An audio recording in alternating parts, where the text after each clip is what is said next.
Hello दोस्तों, welcome back to my channel Stree mental. देखिए, जीवन में अनुशासन बहुत ज़रूरी होता है। अगर हम अनुशासित रहेंगे तो हम हर काम अपने हिसाब से करेंगे और जिससे हम लोगों की पढ़ाई भी डिस्टर्ब नहीं होगी। अनुशासित होकर ही हमें आगे बढ़ना चाहिए। हमें अपने आप पर नियंत्रण होना चाहिए। अगर हम कोई काम कर रहे हैं तो उसके लिए हमें एक टाइम टेबल बनाना चाहिए।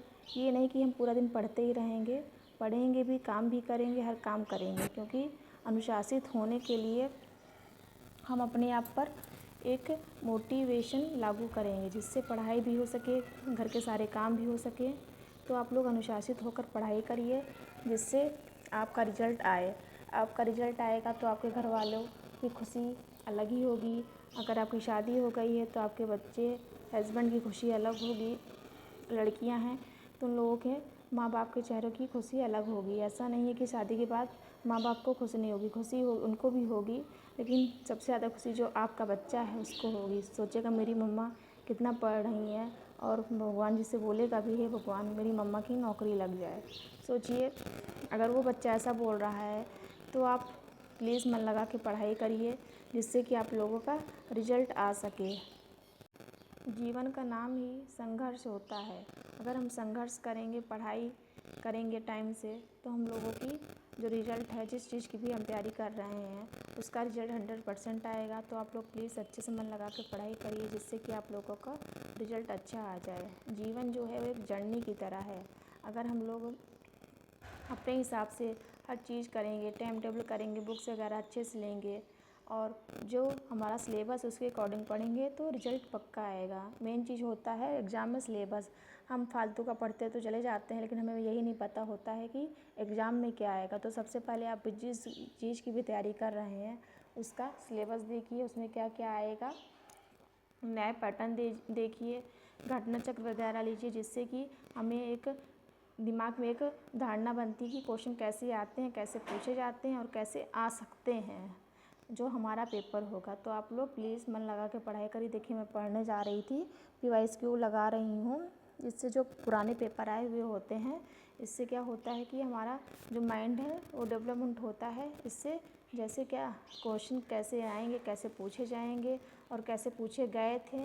अब तो ज़्यादा पैटर्न चेंज हो गया है। समीक्षा अधिकारी का जो इस बार पेपर हुआ था उसमें थ्योरेटिकल ज़्यादा क्वेश्चन आए थे, वन लाइनर कम थे। तो आप लोग उसको देखिएगा कि कैसे क्वेश्चन आ रहे हैं, कैसे पूछे जा रहे हैं। इससे क्या होगा कि हम लोगों की पढ़ाई अच्छी होगी। और करंट वगैरह भी आप लोग अच्छे से पढ़ते रहिए क्योंकि करंट में सबसे ज़्यादा क्वेश्चन आते हैं। ऐसा ना हो कि करंट मेरा हम लोगों का छूटता जाए और history, geography, polity, ecology, environment ये सब तैयार हो जाए और करंट में कुछ भी ना आए। तो करंट भी सबसे ज़्यादा इम्पोर्टेंट रोल होता है करंट का। कम से कम 25 से 30 क्वेश्चन आते हैं यूपी PCS में भी, RO ARO में भी।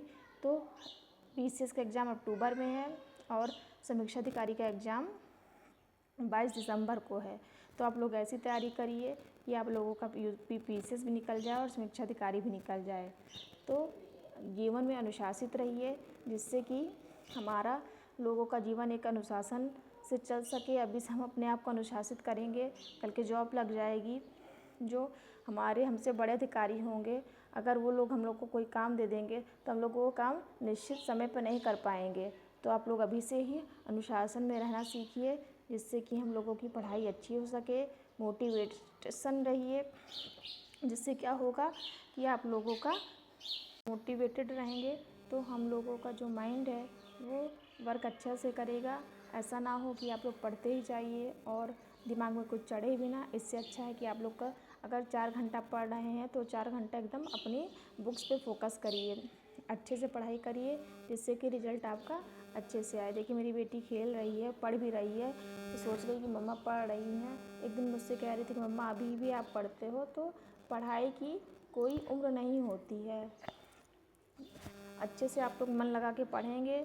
इस बार सिलेक्शन लेना है आप लोगों को तो मन लगा के पढ़ाई करना पड़ेगा जिससे कि सिलेबस के हिसाब से पढ़िएगा और अच्छे से आप लोग तैयारी करिएगा जिससे कि आप लोगों का रिज़ल्ट अच्छे से आ सके। तो मेरा अगर चैनल अच्छा लगा हो तो प्लीज़ लाइक, शेयर, सब्सक्राइब करिए। Thank you.